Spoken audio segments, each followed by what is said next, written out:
Tema de hoje, Jesus, o homem que entendeu as mulheres. Quantos homens temos aqui? Amém, amém. Voz de homem, vai. Isso, amém, isso. Não vou pedir para você levantar a mão. Quantos de vocês entendem perfeitamente se você é casado ou sua mulher? Não levante a mão. Algumas crises que os homens... Eu queria que as mulheres entendessem o nosso lado. Assim, tudo bem, vai, nós não somos tão inteligentes que nem vocês. É verdade, mulher, ela é genial.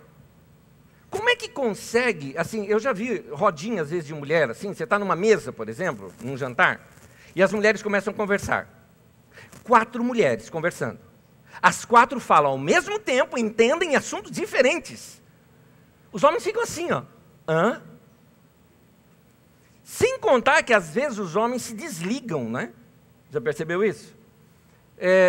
Eu me lembro, esses dias mesmo, na minha casa, havia uma conversa ali, minha esposa, minha cunhada, tudo mais, e eu estava no meio da conversa, daqui a pouco virou para mim e falou, então, Anésio, o que você acha? Com a honestidade, eu tenho que ser honesto nesse momento, falar, vocês vão me desculpar, eu não estava aqui, a cabeça estava em outro lugar, eu não entendi nada do que vocês falaram, eu preciso voltar.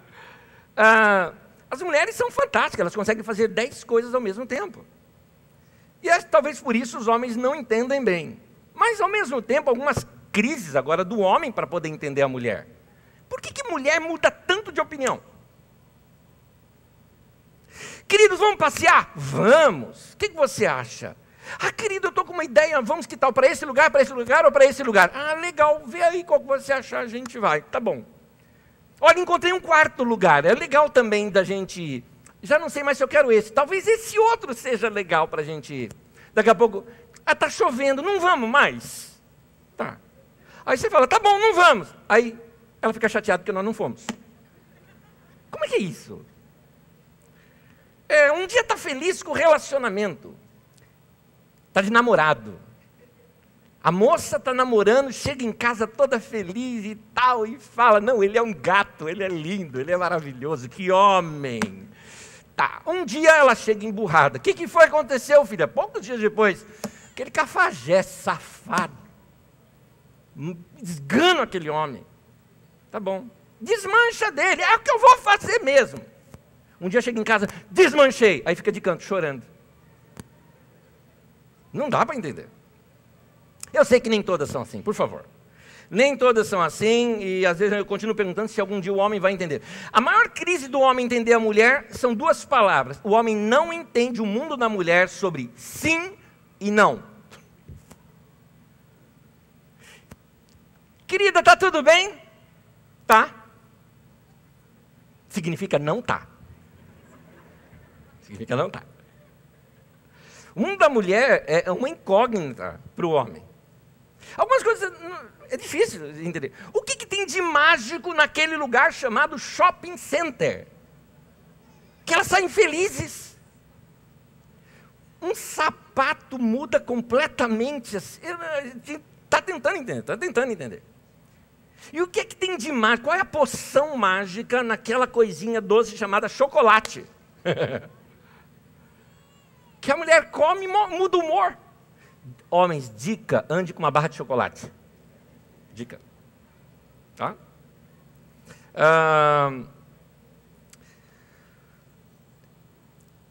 O mundo do homem é bem diferente, né? O mundo do homem é seco, objetivo, é rápido, é curto, né?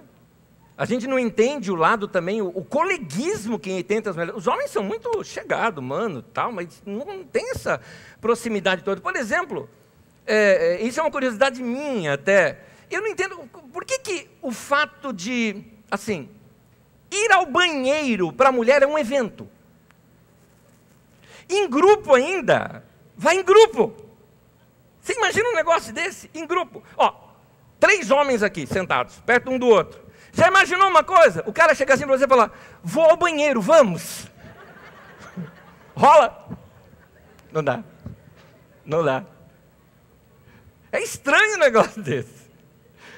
O mundo das mulheres é difícil para a gente entender. Mas tem coisas que são características da mulher. Por exemplo, a mulher, ela precisa chorar. Precisa. O choro tem um efeito na mulher que não tem no homem. O choro ele tem um efeito na mulher assim, aquelas lágrimas, elas lavam a alma. E levam embora um monte de coisa ruim. Até coisa ruim que ela não sabe o que é. E um detalhe, a lágrima não precisa ser por aquela coisa ruim. Por isso que ela gosta de assistir filme triste, ou romântico, ou... Quando ela fala romântica é que vai fazer ela chorar, entendeu? Aí chora, lava tudo. E fica assim, que lindo, como o mundo é bonito.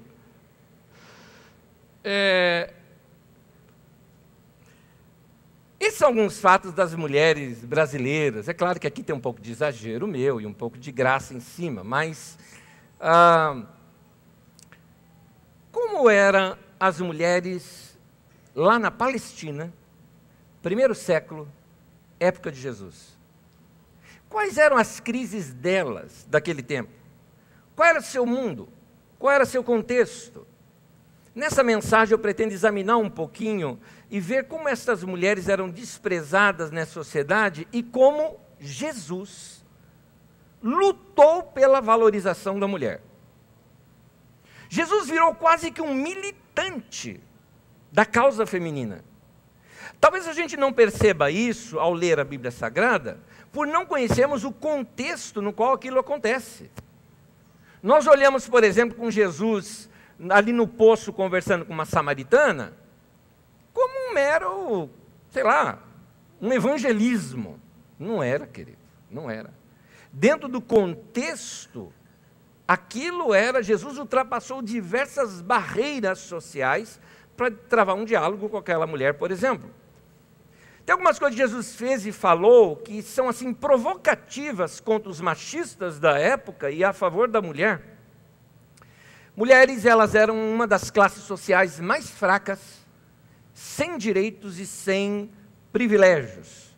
E nós vamos examinar o contexto bíblico que foi escrito naquela época, de modo a gente poder tirar dali algumas lições. Começo lendo com vocês a parábola da dracma perdida, em Lucas 15, de 8 a 10. Todos os textos que eu vou utilizar vão aparecer aqui na nossa tela. Como eu vou usar a NVI, você pode, e algumas vezes outras traduções, você pode checar comigo aqui nas telas e, se quiser também, fazer suas anotações. Me acompanhe então na leitura, Lucas 15, de 8 até o 10.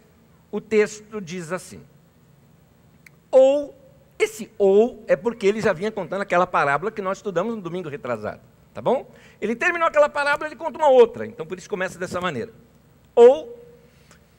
Qual é a mulher que, possuindo 10 dracmas, dracma é uma moeda, e perdendo uma delas, não acende uma candeia, varre a casa e procura atentamente até encontrá-la? E quando a encontra, reúne as amigas e vizinhas e diz, alegrem-se comigo, pois encontrei a minha moeda perdida. Eu lhes digo que, da mesma forma, há alegria na presença dos anjos de Deus por um pecador que se arrepende.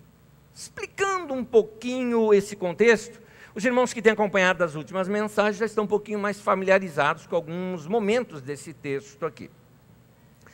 Mas deixe-me começar explicando essa questão dessa moedinha. O que uma moeda assim teve tanto valor ao ponto da mulher depois até reunir as amigas e falar que encontrou essa moeda?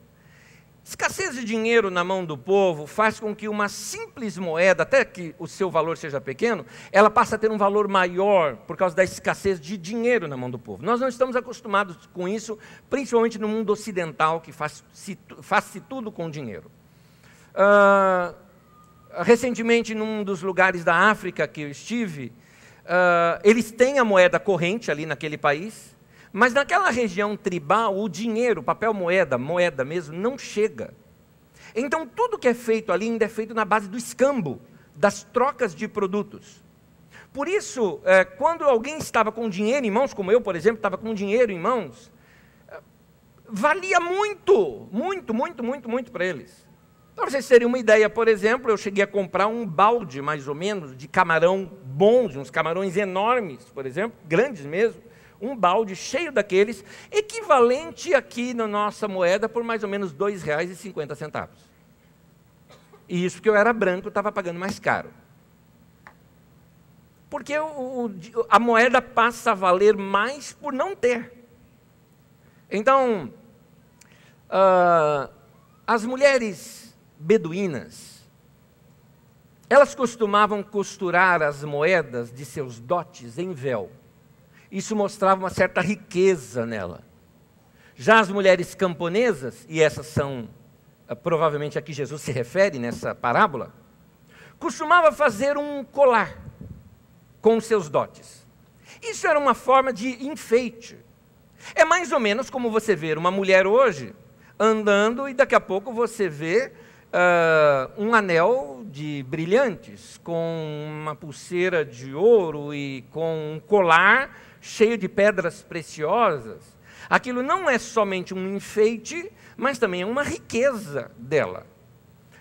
Naquele tempo, as mulheres, então, como elas não tinham acesso a dinheiro, mas o máximo que elas tinham era o dinheiro do seu próprio dote, no qual foi comprado e uma parte pertencia a ela, ela carregava aquilo como uma espécie de enfeite de ouro, uma aliança, ou algo parecido que nós carregamos hoje. E ela fazia aquele colar e mantinha aquele colar, aquilo tinha um grande valor para ela. Portanto, esta moeda é muito provável que fazia parte de um colar. Por isso que a perda de uma moeda num colar ia fazer com que toda a beleza daquele colar fosse assim destruída só por perder uma moeda. A mulher andando com um colar faltando uma moeda, por exemplo. Então a perda, note, ela é maior do que o próprio valor da moeda. Por isso essa preocupação dessa mulher em querer encontrar aquela moeda, e quando a encontrava, então ela reuniu as suas amigas para contar isso. Nós já estudamos aqui alguns domingos atrás que era um costume nas aldeias, no final do dia, se reunirem para conversas. Os homens tratavam assuntos da aldeia e as mulheres ficavam no seu bate-papo. É muito provável que essa reuniu as amigas para contar que recuperou a moeda tenha sido lá no final do dia, quando as mulheres reuniam-se mesmo, e ela ali chamou os amigos e falou: olha, eu vou contar uma história aqui para vocês. Eu perdi uma moeda do meu colar. Porque faz parte do mundo, o mundinho delas aquilo. Mas essas figuras todas de Jesus têm um propósito por detrás. Essa parábola conta de como Deus se alegra junto com os seus anjos, simplesmente por um pecador que se arrepende. Ele pode parecer aos olhos do mundo uma moedinha que se perdeu, mas para Deus aquilo vale muito, que Ele vai fazer uma festa junto com os anjos, não é? Pela recuperação dessa pessoa. Aonde é que está a provocação de Jesus nessa parábola? Duas razões aqui, e as duas envolvem as mulheres. Primeiro, por usar uma mulher na parábola. Porque mulher era alguém desprezível para os fariseus. Dentro desse contexto, Jesus está falando isso para os fariseus.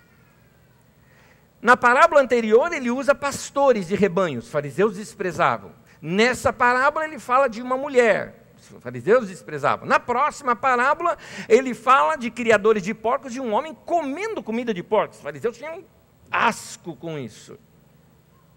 Então, nota que Jesus queria dar um tom provocativo na sua parábola.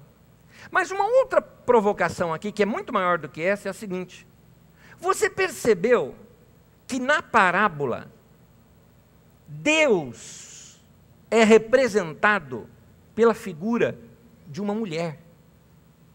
Isso era ofensivo para os caras. Eles desprezavam a mulher. Como é que Jesus está usando assim? Deus se alegra com os anjos, com um pecador que se arrepende, e aquela mulher se alegrou por causa de ter recuperado aquela moedinha. Como assim? Comparando Deus com uma mulher. Isso era um escândalo, não somente para os fariseus, mas para os homens ali presentes. Quando nós estudarmos agora aqui, eu quero mostrar para vocês alguns detalhes de como funcionava a sociedade daquela época, para você entender a força do que Jesus fez nesse momento. Na Palestina, nos tempos de Jesus, toda a estrutura social ela era patriarcal, centralizada no homem, principalmente o pai. A poligamia, por exemplo, era algo lícito. Claro que só estava ao alcance do homem rico. Mas o homem poderia ter várias mulheres. Nenhuma mulher poderia ter vários homens. A poligamia era permitida, mas para o homem. Nessa situação de poligamia, nessas casas viviam a esposa principal e as esposas secundárias, com seus filhos e filhas, e também ali os escravos, tudo junto. Essa grande fazenda, vamos dizer assim, esse grande local, era chamada de a casa do pai. O pai ali era uma figura de um governante absoluto. A sua casa era o seu reininho. Ele era o dono de tudo e também o dono de todos. Os filhos homens seriam seus herdeiros. As filhas, elas aumentariam o seu patrimônio graças aos preços que os seus pretendentes iriam lhe pagar para tê-las como esposa, ou seja, comprá-las. Então, uma mulher era um produto. Era algo que um homem tinha e vendia, no caso, as suas filhas. Portanto, imagine aquele que comprou. Pagou um preço alto, comprou aquela mulher, ele automaticamente se sente dono dela. O pai dentro da casa era o único que podia dar ordens, castigar, o único que poderia fazer orações e o único que poderia impetrar bênçãos. A mãe, no máximo, era honrada pelos filhos. Isso sim acontecia, os filhos honravam a mãe. Mas apenas isso como palavras. Naquela sociedade, então, o marido é dono da mulher. Mulher não participava de culto, mulher não poderia participar dos julgamentos, inclusive a sua palavra e o seu testemunho não era válido nos julgamentos. Se uma mulher visse um crime, ela não poderia ser testemunha daquele crime, porque a sua palavra não era válida, porque eles consideravam todas as mulheres mentirosas.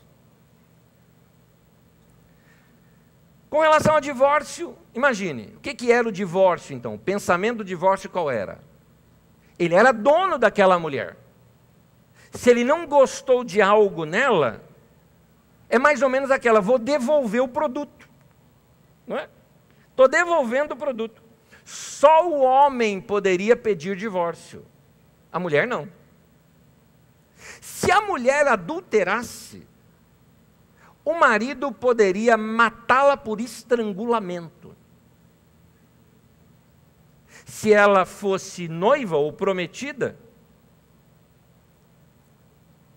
e ela fosse pega com outro homem, ela seria apedrejada.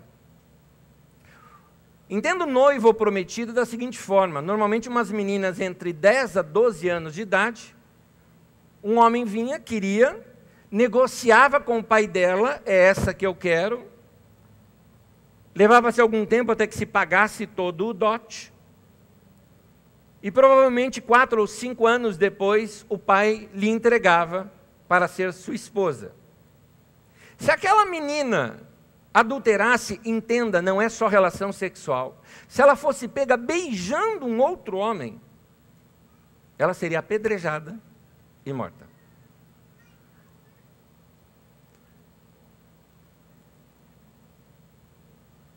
Jesus se opõe a esse tipo de coisa.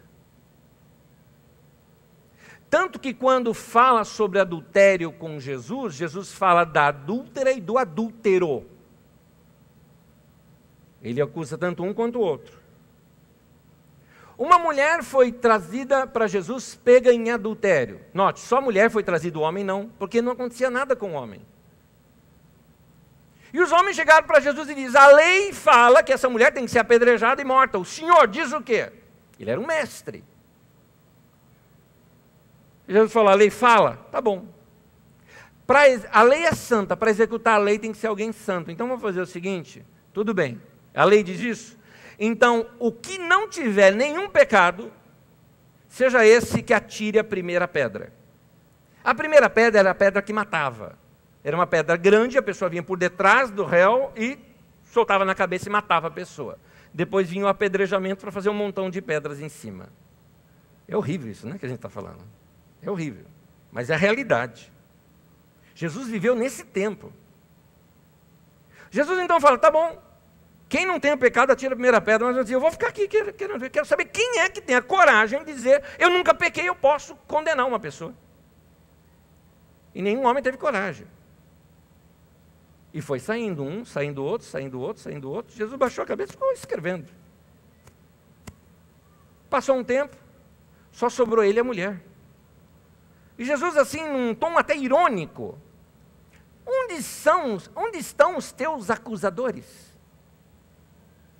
Ela falou: foram todos embora. Veja bem, Jesus não tinha pecado. Ele poderia executar aquilo, mas ele não acreditava nisso.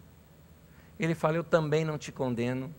Agora vai e não peques mais. Em outras palavras, não se enrosca de novo. É como se Jesus falasse para ela: mulher, só gato tem 7 vidas. Você não, então não arrisque a próxima.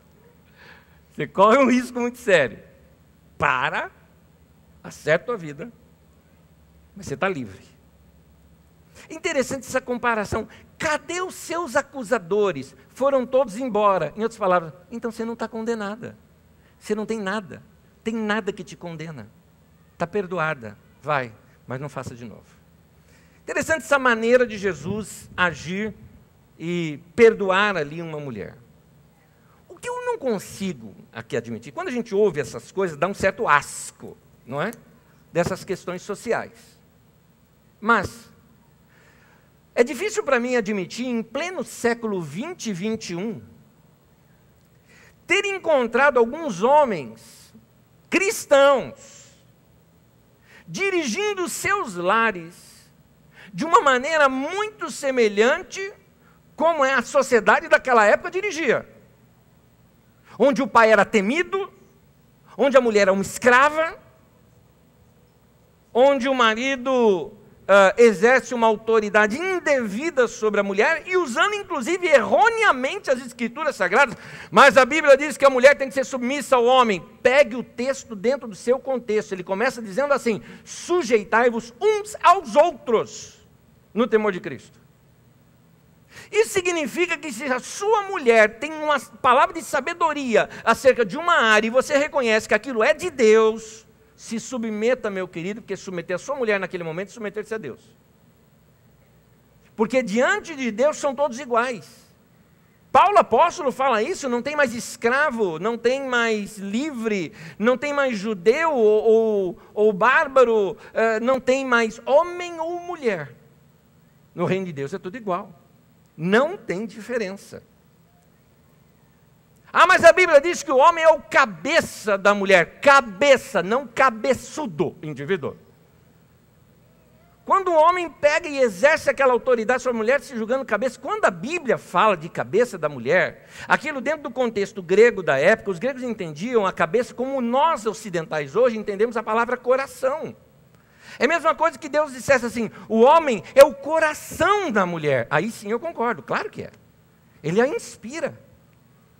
É aí que eu vejo, por exemplo, um casal. Se, por exemplo, a mulher está feliz, realizada, está de bem com a vida, e eu vou chegar no homem e falar: cara, parabéns, você está inspirando a ela, você está trazendo vida para ela, porque o coração faz isso. Aí o cara chega e fala: pastor, não entendo minha mulher. Está louco, rapaz. Minha mulher é chata, minha mulher fica encabrunhada o tempo todo, minha mulher emperra o tempo todo. Minha hora de perguntar: cara, o que você está fazendo com ela? Porque o homem é o coração da mulher. É o que a Bíblia chama de homem, é o cabeça da mulher. É isso. Então, quando Jesus chega numa sociedade dessa, e a gente que já lê os evangelhos, sabe do seu pensamento, as coisas que ele ministrava, pregava, o seu senso de justiça, ele contrasta com tudo isso. Ele mostra que a mulher tem a mesma dignidade, a mesma categoria, está na mesma categoria e tem os mesmos direitos que os homens. Jesus abertamente ele rejeita estas leis e costumes discriminatórios que menosprezam a mulher. Ele chega ao ponto de arriscar o seu próprio prestígio e até a vida por defender direitos das mulheres. Há um momento em que Jesus está saindo da Judeia, ele vai para Galileia e no meio do caminho tem que passar por uma região chamada Samaria. Judeia é dos judeus, Samaria, samaritanos. Judeus e samaritanos não se davam, eram inimigos. Não se conversavam, não recebiam um ao outro. Era assim, era uma rixa muito forte de um para com o outro. Passando em território samaritano, estão ali com fome, Jesus cansado, senta um pouco na beira de um poço, E os discípulos que estavam com ele foram até um vilarejo para ver se conseguiu alguma comida. Nisso chega uma mulher. Detalhe: poço de água é lugar de mulher, não é lugar de homem. Eram as mulheres que carregavam água, a mulher que tira a água do poço, só mulher. Lembro-me de um dos poços que a Carisma construiu lá na África, e eu fui visitar aqueles poços para ver. Teve um deles que nós chegamos, e naquele horário do dia era o horário que as mulheres estavam ali pegando água. Gente, assim, era um número grande de mulheres, eu não sei nem te explicar, talvez mais de 30, quase 50 mulheres ali, só mulher. E aí chegam esses homens ali, só para ver o poço, e um branco no meio ainda, imagina, né? Aquela coisa assim. Poço é lugar de mulher, homem não vai ali, homem não fica ali. É mais ou menos assim. Poço naquele tempo é salão de cabeleireiro hoje, entendeu? Jesus entrou dentro do salão de cabeleireiro. É o lugar onde as mulheres vão papear. E chega uma mulher e Jesus puxa papo com ela. Ele venceu aqui um monte de barreira, um monte. Primeiro, ele era mestre. Nenhum mestre se dirigiria a qualquer mulher em público. Note a palavra qualquer. Nem a esposa dele em público ele se dirigiria. Porque era indecente. Ele falaria com a mulher em casa. Nenhum judeu falaria com uma samaritana. Nenhum homem conversaria com uma outra mulher num lugar assim, público, diretamente a ela. Para falar com uma mulher, você fala com o marido para falar com ela. E Jesus pula todas essas barreiras, chega para a mulher e falou: dá para você pegar um pouco de água para mim? Na hora a mulher assustou. Porque você é judeu. O que você está falando comigo? Isso é novidade, eu nunca vi isso na vida. E pela própria roupa, estilo e tudo mais, o senhor é mestre. Como assim? Eu não estou entendendo. Ele fala para ela, e o papo deles é muito doido. Vocês, mulheres, são tão inteligentes, vocês conseguem mudar de assunto e a gente ainda está no assunto anterior. Vocês já repararam isso ou não? Já repararam isso? Vocês mudam de assunto assim tão rapidamente e o homem fica perdidaço. Agora, Jesus entendia as mulheres, porque ele entrou na conversa dela. Eles estavam falando de beber água, daqui a pouco falou de uma água da vida, perguntou sobre o marido dela, falou de 5 maridos, ela pergunta sobre o monte que se deve adorar. Que teve uma coisa com a outra. Essa era a emboleira da conversa. Jesus chega assim para ela e fala, veja bem, a mulher ia todos os dias ali buscar água. Vocês já viram aquelas fotos, principalmente assim, essas que a gente encontra hoje em dia nas fotos africanas, por exemplo, mulheres carregando água aqui em cima, água aqui, aquela coisa toda, e por quilômetros aquilo. É um trabalho pesado para a mulher. Jesus chega para aquela mulher e diz o seguinte: mulher, se você soubesse quem está falando com você, você pediria água, e eu te daria uma água que você nunca mais vai ter sede. Para ela soou, sabe aquele negócio? Quer dizer, eu nunca mais vou precisar vir no poço buscar água. Não é? Para ela foi uma coisa assim, sabe, muito boa.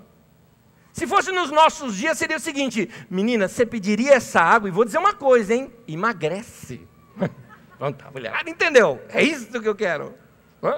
Seria mais ou menos isso. Aí, traça ali a conversa entre eles. Jesus começou a mostrar para aquela mulher que ela tinha uma sede existencial, e ele mostra de uma maneira direta. Ele fala assim para ela: você pode chamar o seu marido? Eu gostaria de falar com ele. A mulher: mestre, eu não tenho marido. Você falou a verdade. Você já teve 5. E o que você tem agora não é teu. É de outra, né? Imagina, a mulher. Naquele momento ela parou e falou: o senhor é profeta. E ela puxou um assunto teológico com ele. Mas ela estava abismada com Jesus. Ela ficou tão impactada que ela deixou o cântaro ali, deixou tudo, saiu correndo, foi para vilarejo falar com todo mundo: gente, eu encontrei o Messias. Vim conhecer, checa se não é ele. E o povo todo veio para ouvir Jesus ali. Os primeiros convertidos samaritanos saem dali. Agora, naquele momento que ele ainda estava falando com ela, antes dela sair, os discípulos chegaram. E como eram homens, acostumados com aquela cultura machista, olha o que diz João 4:27. Naquele momento, os seus discípulos voltaram e ficaram surpresos ao encontrá-lo conversando com uma mulher. Como assim, o mestre falando com uma mulher? E ela é samaritana. Mas não ousaram perguntar para ele, nem indagá-lo sobre o assunto. Jesus entendeu que o que realmente ela queria, e qual era de fato a sede dela. E respondeu à sede dessa mulher. Tem algo em Deus que Ele nos conhece tão bem, que Ele consegue suprir aquela sede nossa que talvez nem a gente saiba explicar. Vou narrar para vocês um fato que ocorreu com uma mulher na nossa comunidade alguns anos atrás. Bem aqui assim, depois do culto da manhã, veio conversar comigo aqui, estava em lágrimas, chorando. Em alguns segundos, ou minutos talvez, ela levou para descrever a vida dela. Ela falou, olha, eu queria te falar isso, eu estou emocionada com o que vocês conseguiram fazer aqui comigo. Eu falei, me conte.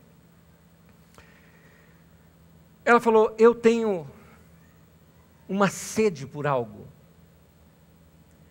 E eu já fui, aí ela começou a narrar as religiões que ela já foi. Ela era uma, eu brinco com ela, você é louca, você é louca. Porque ela foi para tudo quanto é religião. Sabe essas que ficavam ali em Goiás, esperando descer o disco voador para fazer contatos imediatos? Até isso ela fez. Aquelas de ficar debaixo de pirâmides para receber, tudo ela fez. Andou em tantos lugares, igrejas e tudo mais. Mas ela falou, mas eu estava aqui, como mais uma das minhas procuras. Vocês estavam cantando, então não foi nem a pregação, foi no momento dos cânticos. E num dos cânticos tinha uma frase que vocês diziam assim para Deus: eu te amo, eu te amo, eu te amo. A mulher chorava, não conseguia falar comigo. Ela falou, vocês colocaram na minha boca a palavra que eu procurei a minha vida inteira, hoje eu descobri nesse lugar, eu amo a Deus, é isso que eu queria te falar, e pela primeira vez eu falei isso. Não preciso te contar que já batizamos ela, marido, filha, filho, parente, não é? Todo batizado já. Mas apaixonada por Deus. Havia uma sede no coração dela por algo que ela não entendia. Nessa mulher, a sede existencial dela fazia com que ela buscasse romances. Fazia com que ela buscasse no toque, no carinho, no sexo, no beijo, no romance, pessoas diferentes. E a busca dela, talvez, Jesus falou, você já teve 5, se Jesus demorasse mais alguns anos para ver essa mulher, você já teve 8, entendeu? E não iria bastar. Porque ela não tinha entendido ainda a causa e a sede dela, qual realmente era uma sede por Deus. Foi por isso que Jesus falou, se você beber da água que eu tenho para te dar, você não vai ter mais essa sede, você não vai ter mais. Jesus entendia a mulher. Naquele tempo, as mulheres não podiam tantas coisas e Jesus permitia. Por exemplo, Jesus permitia que as mulheres ficassem ali ouvindo seus ensinos. Mulher não podia participar da reunião, mulher não poderia ser exposta ao ensino da Torá. Tem um rabino da época que disse que era melhor você pegar a Torá e jogá-la no fogo, do que ensiná-la para uma mulher. Mas Jesus permitiu. E uma vez, quando uma menina chamada Maria ficou aos pés de Jesus, querendo ouvi-la, e a irmã falando, Jesus, fala para ela para vir trabalhar comigo, porque lugar de mulher é na cozinha, né? Jesus falou, não, ela escolheu a melhor parte, isso não vai ser tirado dela.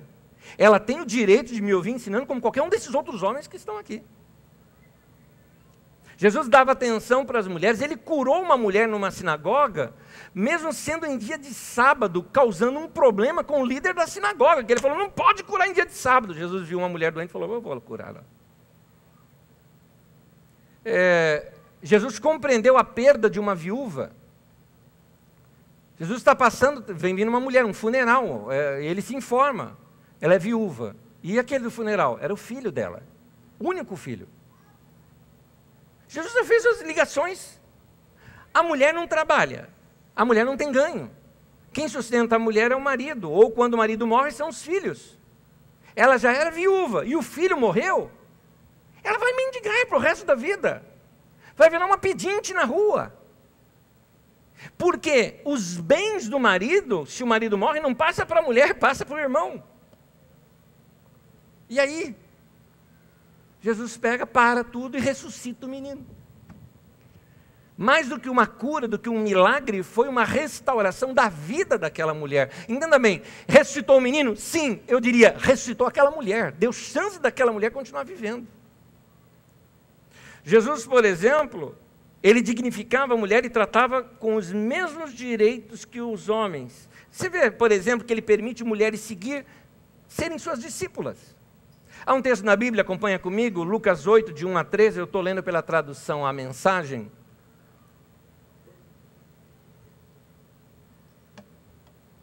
Lucas 8, de 1 a 3, coloca o texto para mim, por gentileza, pessoal do telão. Diz assim: ele deu prosseguimento ao seu plano, viajando de cidade em cidade, de aldeia em aldeia, pregando o reino de Deus, anunciando a mensagem. Os 12 estavam com ele. Algumas mulheres que haviam sido curadas de várias enfermidades e aflições malignas também o acompanhavam. Maria, chamada Madalena, de quem 7 demônios foram expulsos. Essa mulher era da pesada. Essa daqui. Joana, esposa de Cusa, oficial de Herodes. Essa já era da High Society. Susana, que não sabemos, mas só pelo nome, só citar o nome, devia ser uma mulher muito bem conhecida. E muitas outras que usavam seus recursos para suprir as necessidades do grupo. Note, as mulheres ajudavam, cozinhavam, faziam coisas ali para que aqueles homens pudessem continuar com a mensagem. Jesus dava todo o valor e direito a essas mulheres. Mulheres da alta sociedade, mulheres da baixa sociedade, todas poderiam, como qualquer outro homem, seguir a Jesus. Com essa abertura que Jesus dá para as mulheres, ele demonstra como é que era o reino de Deus, que faz justiça aos desprezados da sociedade. Nós já aprendemos aqui o conceito de justiça no reino de Deus. Justiça no reino de Deus é sempre estar do lado do mais fraco. E o lado mais fraco aqui, algumas vezes, são as mulheres. Trazendo isso agora para os nossos dias. Quais são as fraquezas das mulheres de hoje a serem vencidas? Para te explicar isso, eu preciso só dar mais um ponto aqui com você. O Evangelho de Jesus, ele é libertador. Quando nós somos expostos ao Evangelho, o Evangelho veio para libertar a gente. Liberta amarras, cadeias da vida da gente. E muitas vezes são cadeias mentais, são coisas assim, são paradigmas, ou como a Bíblia chama de sofismas. Está dentro da tua cabeça aquilo, e aquilo te prende, te escraviza. E uma das coisas que mais prendem as mulheres nos dias de hoje é algo chamado culpa. E o Evangelho vem para te libertar desse senso de culpa. Para explicar isso, quero falar mais 2 pontos com vocês. Primeiro, Jesus te deu o Evangelho para você viver sem culpa. Explicando. Nós vivemos numa sociedade que ela vive de aparência. É algo mais ou menos assim, se você não é, então pareça que é, tá? Pode notar.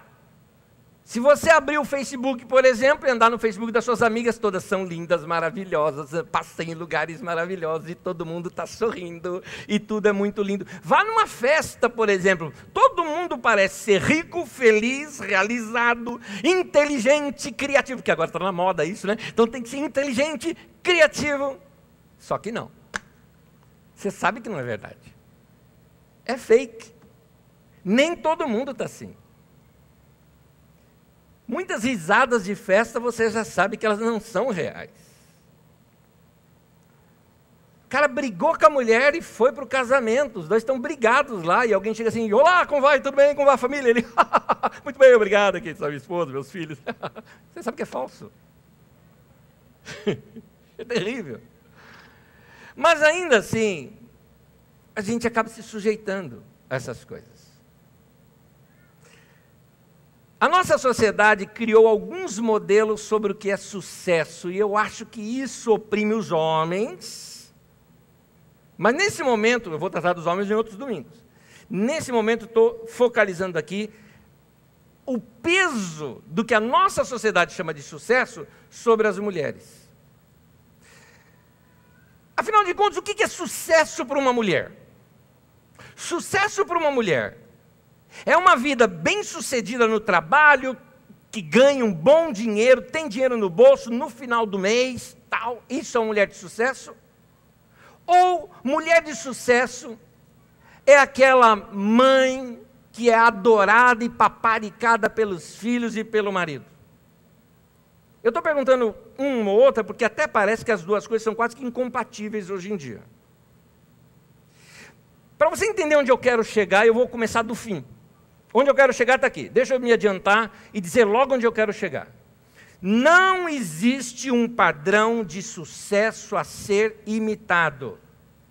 Existe você. E sucesso é ser integralmente você.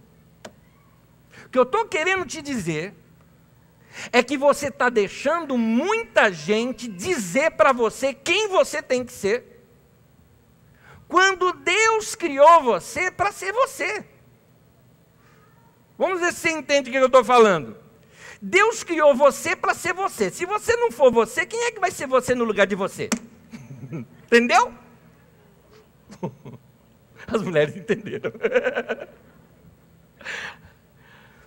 Onde eu quero chegar com essa frase? Eu quero chegar ao seguinte: seja você mesmo. Sucesso é ser você e autêntica. Com isso, pronto, acabaram as cobranças. Se acabou a cobrança, eu não tenho culpa. Vou dar vários exemplos. Uma mulher que se sente realizada, sendo uma excelente profissional, e ela não quer ter filhos. Eu te pergunto, e daí? O que você tem a ver com a vida dela? Não, mas eu acho que uma mulher tem que ter filhos. Por quê? Deixa ela ser ela. E se ela quiser ficar solteira? Quer dizer, homem pode ficar solteiro, mulher não? Olha a mentalidade machista. Inclusive em algumas mulheres. Aliás, quem mais oprime a mulher são outras mulheres. Diferente da época de Jesus, que quem oprimia as mulheres claramente eram os homens. Eu estou dizendo a vocês, mulheres, hoje, que quem oprime as mulheres nos dias de hoje não são os homens, são vocês mesmas. Que dita a regra se tem que ser gordo ou magra. A mulher se sente mal porque uma roupa não serviu, porque as amigas vão falar. Ela não se veste nem para ela se veste para as outras. O pior ainda, às vezes a mulher é uma mulher casada e o marido gosta. Vocês sabiam disso? Mulher, deixa eu dar uma notícia para vocês. Tem marido que gosta de mulher mais gordinha. E aí, o que você tem a ver com isso? Deixa o cara. E ele gosta da mulher dele. Ele chega para a mulher dele e fala, você está linda hoje, olha, gostei, o vestido justinho, tudo está bonita, amei. Aí ela, nossa, eu estou gorda, olha isso daqui, tal. Na verdade, ela está pensando que as amigas vão falar, nossa, está gorda. E o marido quer falar outra coisa, não, você está bonita. Né? Que ele gosta. E daí? Você percebe que às vezes é a sociedade que te oprime? Se a mulher não quer casar, ela não tem esse direito. E não tem que ser mal vista por causa disso. Agora, e a mulher que ela ama, casa? O que ela ama é uma casa gostosa, cheirando bolo, sabe aquela coisa gostosa de casa? Gosta de curtir os filhos, encher a casa de amigo. O que você vai falar dessa mulher? Nossa, essa mulher é antiquada. Mas por que antiquada? Ela não é uma mulher moderna. Quem disse que o que é mais novo é melhor? Quem disse? Que um conceito novo de sociedade é melhor que os conceitos antigos? Tem sim, senhora, um monte de mulher que não trabalha, ela não tem nem renda própria, às vezes é o marido que faz ali a renda da casa, ela que faz o quê? Ela cuida da casa, ela gosta da casa, ela curte os filhos, ela ama fazer aquilo e é feliz. Porque ela está sendo ela mesma, ela gosta daquilo. E agora, um outro tipo de mulher, essas são heroínas. As heroínas que tentam ser as duas coisas. E ela quase nunca consegue ficar satisfeita com as outras, porque ela se cobra, não é? Ela se cobra. Ela oscila entre casa e trabalho. Ela gosta de trabalhar. E se sente bem como profissional. Mas ela também quer ser mãezona e cuidar da casa e tudo mais. Ela consegue? Não, não consegue. Às vezes ela se estoura para fazer tudo isso. Mas ela ama. Ela ama. Deixa ela ser ela. Estão percebendo que o que eu estou falando é para de meter o dedo na vida do outro? O que eu estou falando é um provérbio que eu até anotei aqui para falar depois, mas se encaixa agora.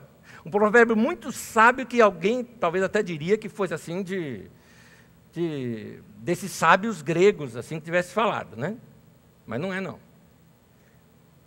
Deus deu a vida para cada um, para que cada um cuide da sua. Para-choque de caminhão liso. Queridos, pronto. Cada um sendo original. Cada uma buscando a sua própria definição do que é ser um sucesso. Sem escravidão, sem peso, sem culpa, livre. Livre. O Evangelho é para nos tornar livres. Isso é tão importante que eu vou pedir que você repita isso comigo. Vamos falar bem alto. O Evangelho é para nos tornar livres. O Evangelho é isso. O Evangelho é uma boa notícia. Jesus está falando, vocês estão livres. É isso que Jesus está falando. O que você não pode aceitar é o comodismo. Vamos lá. Você tem mesmo paixão porque você quer ter uma grande carreira profissional. Legal. Então, vá ser um excelente profissional, vai crescer na área, vai fazer novos cursos, vai buscar novas ideias, vai conversar com gente que está alinhado com o mercado. Você, por exemplo, já não gosta desse tipo de coisa, você quer ser mãezona. Quer ser mãezona, ter uma família e tudo mais, seja dedicada, faz isso. Como eu disse, faz bolo em casa, gostou cheio de bolo, não é? Não é gostoso? Casa de mãe não tem que ser assim? Casa de mãe tem que cheirar bolo, não é? Tem que cheirar coisa gostosa. É isso. Você vai ser beijada pelos seus filhos, amada pelo seu marido. É isso que você quer. Seja. Se você vai tentar ser as duas coisas, você quer tanto assim ser aquela mãezona em casa, mas também quer ser uma profissional, cuida da sua saúde para você não se esgotar. Mas tenta. O difícil é que você tem jornada dupla de trabalho aí, né? Mas tenta. A Bíblia narra diversas mulheres que enfrentaram situações difíceis e elas nunca se deixaram vencer pelo comodismo. O caso de Ruth, por exemplo. Ela insistiu no seu trabalho até que fosse reconhecida. O caso de Esther, por exemplo, que arriscou a própria vida dela para salvar uma nação. Ou o caso de Ana, que ela não aceitou a vergonha de que era, na época, não ter um filho para uma mulher, e ela orou até se tornar mãe, porque era mãe que ela queria ser. Em todos esses casos, o que eu vejo como comum? Nenhuma delas aceitou o comodismo. As mulheres, nos tempos bíblicos, elas tinham provações, as suas privações, as suas limitações, mas muitas delas venceram aquilo. As lutas de hoje não são aquelas mesmas daquele tempo. Cada época tem os seus problemas. Então, numa época antiga, por exemplo, a mulher ela era tratada como uma escrava, mas apesar de ser tratada como uma escrava, uma das coisas que acontecia com a mulher antiga, desse tempo antigo, ela não tomava decisões. Era como uma criança, não tinha que se preocupar com a vida. Ela vivia. Agora, com a liberação da mulher, a libertação da mulher e esse momento da mulher moderna, a mulher teve que assumir papéis nunca assumidos antes na história, que não existiam para as mulheres. A mulher hoje ela tem que enfrentar algumas decisões e às vezes ela acaba passando por pressões altíssimas por causa disso. E por causa dessas pressões, ela tem que conviver com culpa, com tantas coisas por causa desses momentos de decisões. Quer ver decisões da mulher moderna? Engravidar nova ou uma gravidez tardia? É uma dúvida para a mulher. Se eu me engravidar agora, eu vou perder minha carreira, tudo mais. Então, eu vou deixar para engravidar mais tarde. Mas se eu me engravidar mais tarde, eu vou ser mãe velha. Aí, entendi. São crises. Cesárea ou parto normal? Leite materno ou leite em pó? Trabalhar fora ou trabalhar em casa? Ser mãe solteira ou ser mãe casada? Mulheres com mais de 40 anos, que querem ser mãe, mas não querem casar. Mulheres que não querem ser mães. Elas sofrem pressões também. Às vezes a família chega, e aí? Vem, sabe, vem principalmente sogra, vai chegar falando, e o netinho?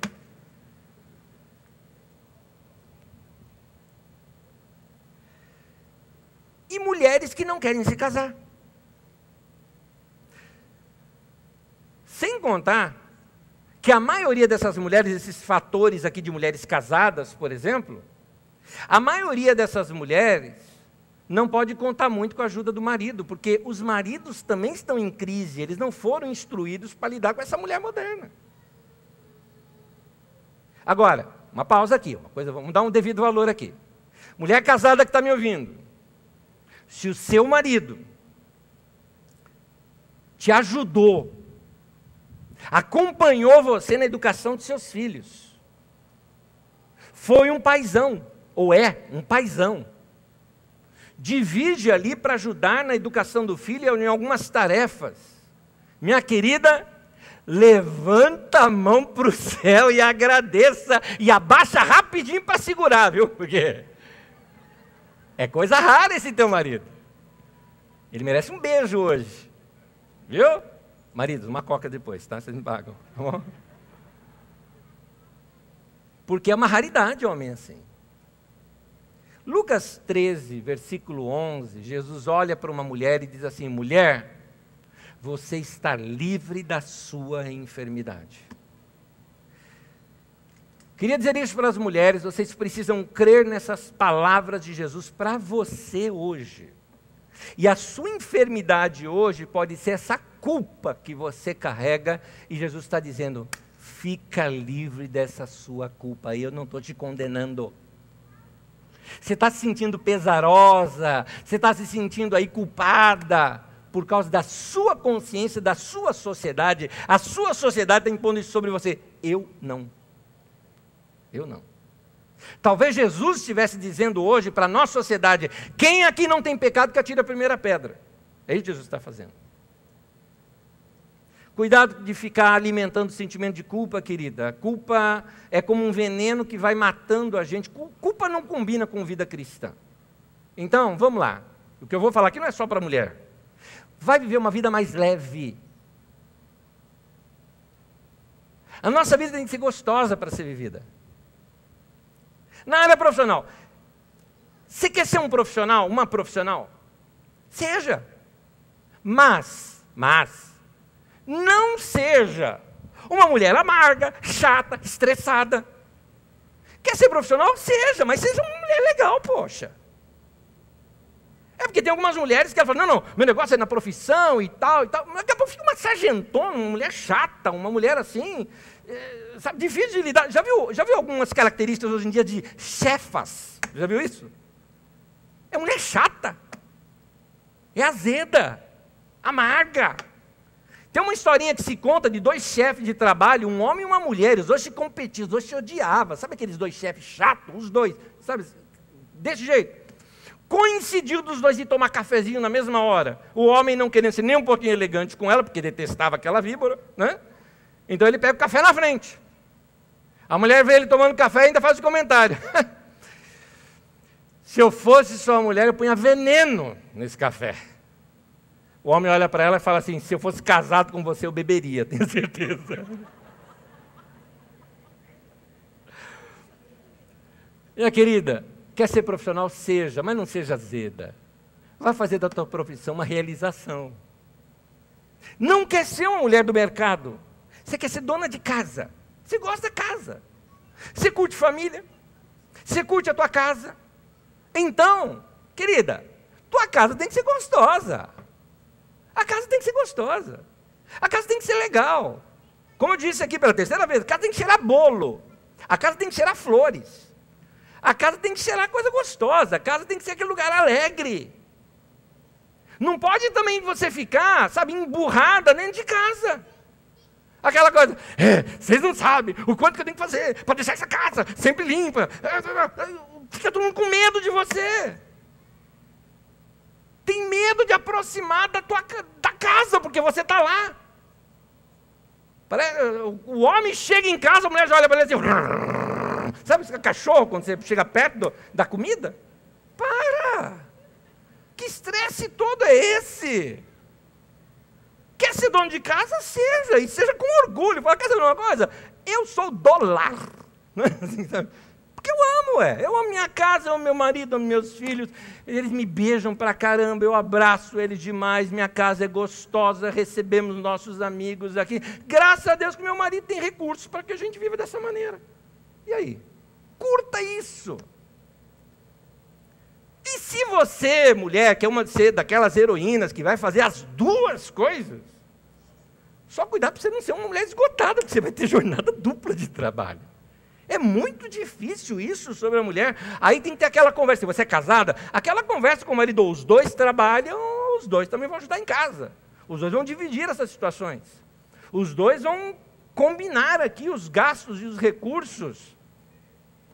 Em casa, desde que eu me casei, a gente sempre trabalhou com caixa único. Não tem esse negócio de meu dinheiro, dinheiro dela, não tem. É nosso, acabou. Não interessa quem ganha, quem traz, de quem foi, é nosso e acabou. A gente decide tudo junto. Sentimos todos participantes de tudo. O que você precisa fazer para se tornar uma pessoa melhor? Nós naturalmente temos uma tendência de deixar para depois alguma coisa que a gente precisa resolver. Você tem que mudar alguma coisa na sua vida? Muda. Não está se sentindo bem fisicamente? Vai fazer exercício, mas começa amanhã já. Levanta mais cedo, vai andar, anda no quarteirão da tua casa. Ah, mas tem muito ladrão. Você corre do ladrão. É um momento de aquecimento, né? Tem que cortar os custos. Estamos muito apertados financeiramente. Nossas brigas de casais, nossas indisposições têm sido por questões financeiras. Vai fazer conta. Para de ser preguiçoso. É matemática. Vamos fazer conta e vamos apertar e vamos cortar um monte de coisa. Eu estou me sentindo muito longe de Deus. Comece sua vida de oração. Levanta mais cedo amanhã, vai ter um tempo de oração, um tempo de leitura da palavra de Deus. Vai se alimentar da palavra de Deus no meio da semana, não só nos cultos de domingo. Seja o que for que você decidiu na sua vida, curta o que você decidiu. É isso que eu estou querendo te ensinar. Quer ser uma pessoa do mercado? Seja, mas curta. Quer ser uma pessoa da casa, da família? Seja, curta. Quer ser solteira? Seja, curta. Quer ser casado? Casa, mas para de reclamar do marido. Vai curtir teu marido. Então, maturidade não é tomar as decisões corretas sempre. Maturidade é saber lidar com as decisões que nós tomamos. Tomei essa decisão, eu vou honrá-la, eu vou fazer acontecer.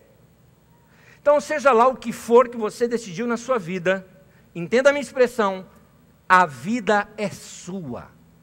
Curta. E um detalhe, você não vai ter outra vida para você viver. Você não vai ter uma segunda chance. É essa vida e acabou. Respeito outras religiões, mas eu não acredito em reencarnação. Eu não acredito. Eu acho que a vida é só essa aqui mesmo. É curtinha. Ah, mas é injusta. É verdade, é injusta.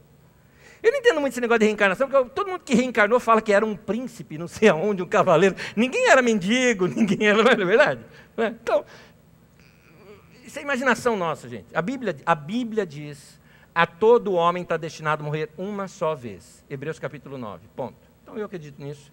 Nossa vida é curta mesmo. Ora, se ela é curta e não vou ter uma segunda chance, então é bom eu vivê-la bem. É o meu momento. É aqui que eu entro no meu segundo ponto e último. Jesus te deu vida para você viver a vida. Não é para você empurrar a tua vida com a barriga. A tua vida foi dada para viver. Eu sei que parece redundante o que eu estou te falando, mas é para destacar o fato de que você tem que viver, não só existir, mas viver a vida. Eu falei há pouco que você não pode viver debaixo do peso, do tacão que a sociedade te impõe. Seja você mesmo. Tem muita gente querendo botar o dedo na tua vida. Você tem seguido muito padrão de outras pessoas. Você tem que ter aquele corpo porque aquela pessoa, porque está todo mundo achando que as revistas estampam aquele corpo que você tem que ter. Você tem que ter aquela profissão porque aquela profissão é a do momento, é a cool do momento, é aquele negócio legal do momento. Então, tome as suas decisões, se responsabilize pelas decisões que você tomou e viva a tua vida. Não deixa ninguém viver a vida no seu lugar. É aquela frase do para-choque de caminhão. Deus deu a vida a todos para que cada um cuide da sua, ué. É isso. Mas cuide da sua. Você já parou para pensar? Tem muita gente que não gosta de falar de morte, né? Eu não me preocupo em falar muito de morte, não. Vou dizer o porquê daqui a pouquinho. Você já parou para pensar o que você gostaria de ser lembrado depois de partir dessa vida? O que você gostaria que as pessoas dissessem de você depois de partir? Não tem medo de pensar nessas coisas, não. Quando a gente pensa na morte, a gente valoriza mais a vida. Pensa nisso. Vamos lá. Deixa eu atormentar você um pouquinho. Você morreu. Eu estou fazendo teu funeral. Você quer que eu fale o que de você? Aqui está um indivíduo que, assim, era chato, né? Ignorante, briguento. Vocês pensam que isso não acontece? Eu fui num funeral. Dei uma palavra no funeral. Abriu espaço para alguém da família dizer alguma coisa acerca do falecido. E vejo os filhos se entreolhando assim, ó. Um passando a peteca para o outro. Esse homem, o falecido, já havia sido embaixador do Brasil, homem de alta sociedade brasileira, rico, alta patente do Exército Brasileiro. Vai lá, morto. Alguém da família fala alguma coisa, ninguém nada. Até que a mais velha, com muita gentileza, assim, ela falou: gente, eu acho que a honestidade vem antes de tudo. Nenhum dos filhos tem nada o que dizer dele. Mas acho que resta uma coisa. Pelo menos ele amou minha mãe. E minha mãe gostava dele. Acho que isso é tudo. Quando você decide o que você quer que as pessoas digam da tua vida, depois dela passar, você definiu a sua vida. Ora, se eu quero que todo mundo, depois que eu partir, fala assim, meu cara era um cara muito legal, bom, no mínimo eu tenho que ser legal. Se eu quero que os meus filhos falem, olha, era o melhor pai do mundo, eu tenho que ser o melhor pai do mundo. Se bem que tem uma frase que eu amaria que fosse dita, desculpa que eu falo desse jeito, comigo no caixão, sabia disso? Tem uma que eu gostaria. O cara olhar assim e falar, nossa, está se mexendo. Essa eu amaria. Essa seria ótima. Mas, deixa eu sair desse mundo tenebroso aqui. Queridos, quando você define do que você vai ser lembrado, você começa a construir tudo isso hoje na sua mente, na mente dos seus amigos, dos parentes, das pessoas mais chegadas. Quando você define o que você quer lá adiante, você se definiu. Você trouxe à tona a sua paixão pela vida. Vamos lá, o que te apaixona na vida? O que faz a tua vida valer a pena? O que faz a tua vida assim valer mais? O ruim da vida não é morrer. O ruim da vida é morrer sem ter vivido. O ruim da vida é não viver a vida. Quem que deu a vida? Deus. Então, desfrutar a vida é honrar a Deus, porque foi Ele que criou o ser humano, e criou o mundo, e criou as coisas boas. Estou entendendo como é que funciona a religião na minha cabeça? Religião no bom sentido da palavra, de ligação com Deus, no bom sentido da palavra. A minha religião, nesse sentido, ou seja, meu serviço a Deus, meu culto a Deus, é curtir a vida. Saindo de casa hoje, estava saindo de casa, para cá, para o culto agora. Minha esposa chegou na porta e falou, dá uma olhadinha a orquídea. Eu parei, estava com pressa de vir, parei e voltei para ver a orquídea nossa que floriu. Falei, linda, linda, linda, linda, linda. Estou curtindo a vida. Isso para mim é culto para Deus. Quem fez aquilo? Foi Deus. Agora, despreza a vida, você está desprezando a Deus. Vive mal a sua vida, você está ofendendo a Deus. Quando nós não damos o devido valor à vida e nem ao mundo que Deus nos deu, nós estamos ofendendo a Deus. Desfrutar a vida é viver o que Deus fez de belo e de bom. O ruim é a gente chegar no final da vida, lá nos tempos de sombra, no ocaso, no entardecer da vida, com a sensação que desperdiçamos a vida.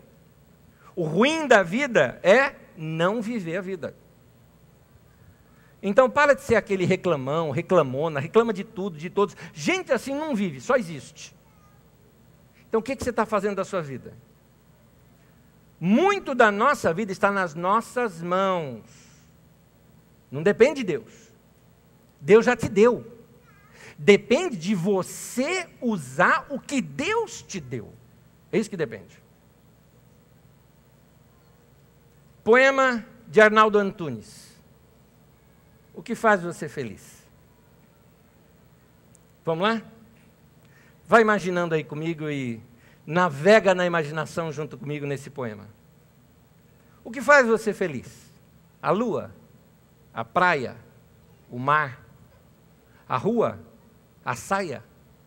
Amar? Um doce, uma dança, um beijo? Ou é a goiabada com queijo? Afinal, o que faz você feliz? Chocolate, paixão, dormir cedo, acordar tarde, arroz com feijão, matar a saudade, o aumento, a casa, o carro que você sempre quis, ou são os sonhos que te fazem feliz?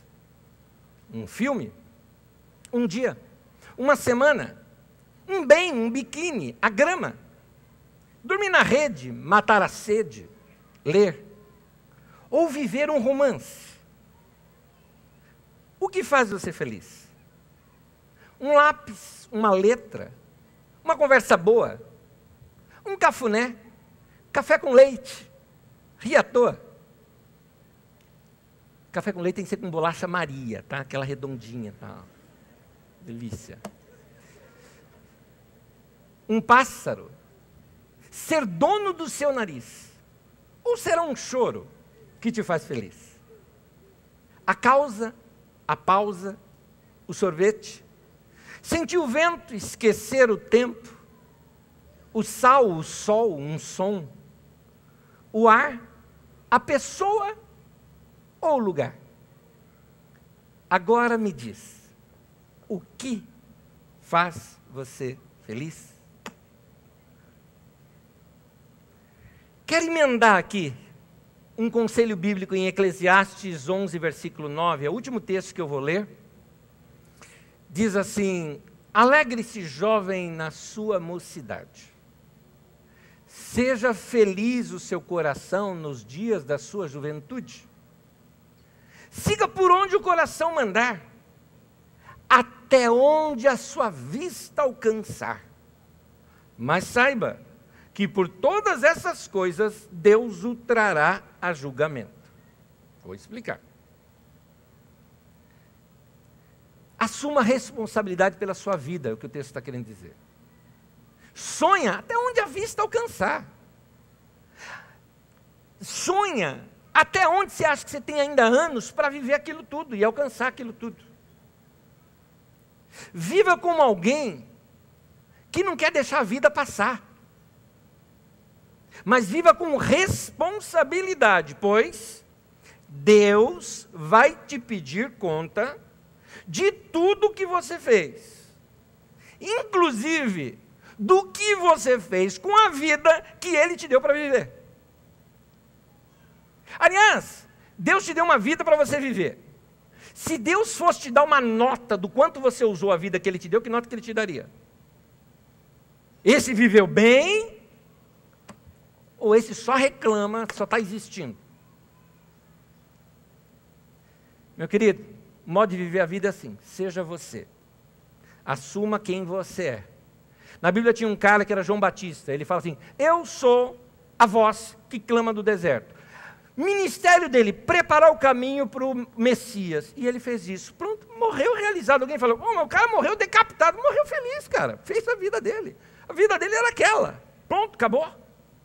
Ele queria ser aquilo, ele foi. E Jesus fala: não andou nessa terra nenhum profeta maior do que João Batista. É o maior de todos os profetas. Quem é você? Como você se define? Por que ter vergonha de fazer o que você gosta e ser quem você gostaria de ser?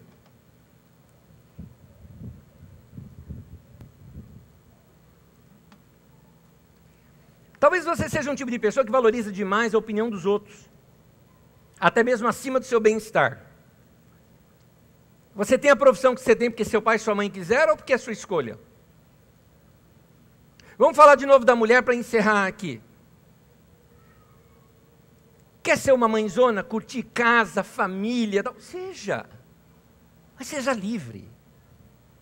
Quer ser uma profissional, não quer ter filho? Tal? Seja. Quer ser as duas coisas.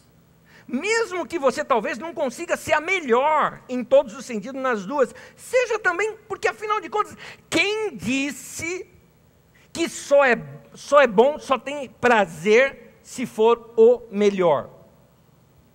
Tira de você esse peso também, tá? A nossa sociedade tem esse negócio: não, tem que ser o melhor, tem que ser o melhor. Gente, um campeonato tem 20 times, só um vai ganhar. Uma corrida tem lá 100 corredores, só um vai ganhar. Quer dizer, só um vai ser feliz? Não, pera lá, tem alguma coisa errada nesse pensamento. Vamos lá, desde o final da minha adolescência eu quis ser pastor. Eu curto esse negócio de ser pastor, eu acho mal barato isso daqui. Eu gosto de ser isso aqui, gente, eu gosto desse negócio aqui, eu gosto. Eu me lembro uma vez, eu estava num momento de consagração de um pastor, tudo mais, tal. A filha de um outro pastor chegou assim para mim depois do culto, ela estava emocionada, está chorando. Então, pastora Nézia, eu sei que o ministério pastoral é tão difícil, é tão árduo, é tão sofredor. Eu olhando assim para ela, falei: de quem que ela está falando? O meu não é assim. Eu gosto disso aqui, eu gosto disso aqui. Eu gosto de palestra, eu gosto de gente, eu gosto de saber de todo mundo. Se eu pudesse ficar na porta abraçando todo mundo, beijando todo mundo, eu ficaria. Eu gosto disso, eu gosto de gente, eu gosto disso. Agora, eu não tenho que ser o melhor para gostar, está entendendo? Eu sou o melhor pastor? Não, nunca. Tem milhares de pastores melhores, eu conheço um monte deles. Mas eu sou feliz do jeito que eu sou. Eu amo igreja. Eu amo a carisma. Essa aqui, ó. Eu gosto desse jeito desencanado da gente ser igreja. Tem gente que às vezes chega assim com umas indiretas: a igreja lá, a carisma é muito liberal. O problema é teu se achar isso, porque ela vai continuar sendo assim. Outros chegam e falam: não, vocês são muito radicais. Tá bom, pensa o que você quiser pensar, lá é assim, e acabou. Agora eu gosto desse jeito da gente ser. Agora, é a melhor igreja que existe? Claro que não. Tem muitas igrejas mais bem estruturadas que a nossa, mais bem organizadas que a nossa.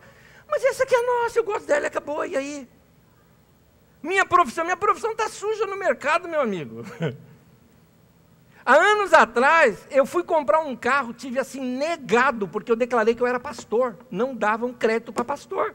Como é que é o negócio? Estamos sujos no mercado. Quem diria? Estava no shopping e um irmão assim: pastor! Eu... Sujou.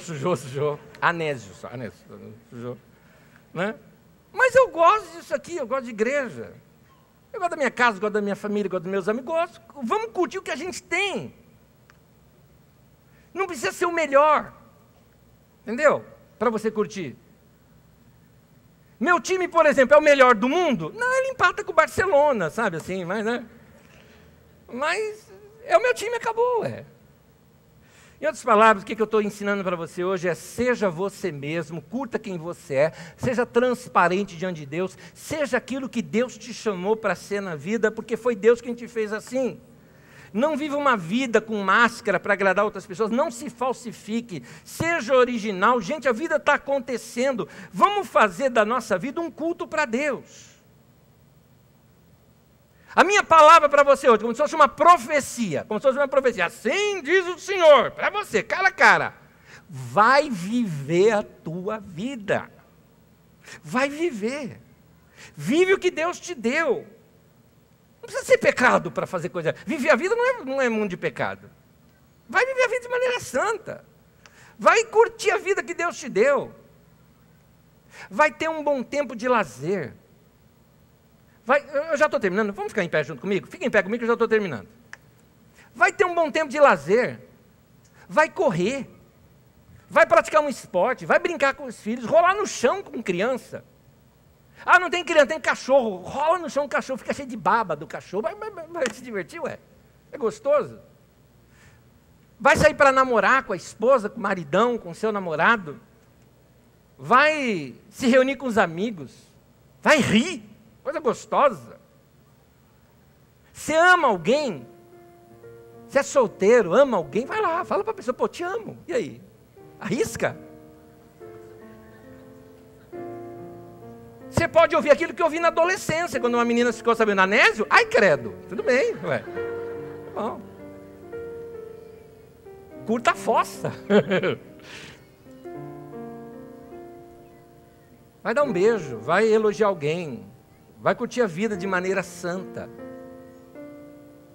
Quantos casados temos aqui? Não me responda, responda para vocês. Qual foi o último beijo apaixonado que vocês deram? Bobinhos. Vai beijar, vai abraçar, vai curtir a vida. A vida é boa. A vida é boa. Adore a Deus pela vida.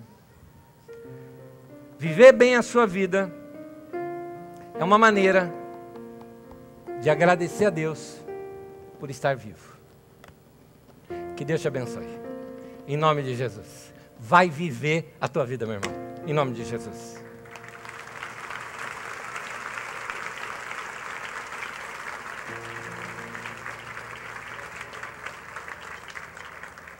Quero terminar orando, vamos dar as mãos para nós orarmos. Peço desculpa, passei 16 minutos aqui do nosso horário, mas eu estava com vontade de falar umas coisas com vocês aqui, por isso que eu me estendi um pouco. Vamos orar e pedir a graça de Deus para nós vivermos bem, não somente essa semana, esse fim de domingo ainda. Vamos orar? Pai, obrigado pelos nossos dias. Como está escrito no livro de Salmos, ensina-nos a contar os nossos dias, para alcançarmos um coração sábio. Viver bem a vida que o Senhor nos deu. Aproveitar os momentos da vida gostosa que o Senhor nos dá. Dê graça aos meus irmãos e irmãs, para que no meio das suas profissões sejam realizados. Dê graça aos meus irmãos e irmãs, para que na sua casa, com seus filhos, sejam realizados.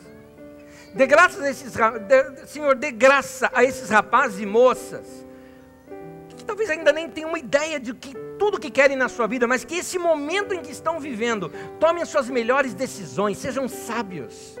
E vivam bem a vida que o Senhor deu. E sonhem até onde os seus olhos alcançarem, que eles possam sonhar e ver. Que a boa mão do Senhor esteja sobre nós. Seja essa semana uma semana bem vivida para todos nós. E que o Senhor receba a glória, a honra e o louvor por vivermos a vida que o Senhor nos deu. Em nome de Jesus. Amém, amém, amém.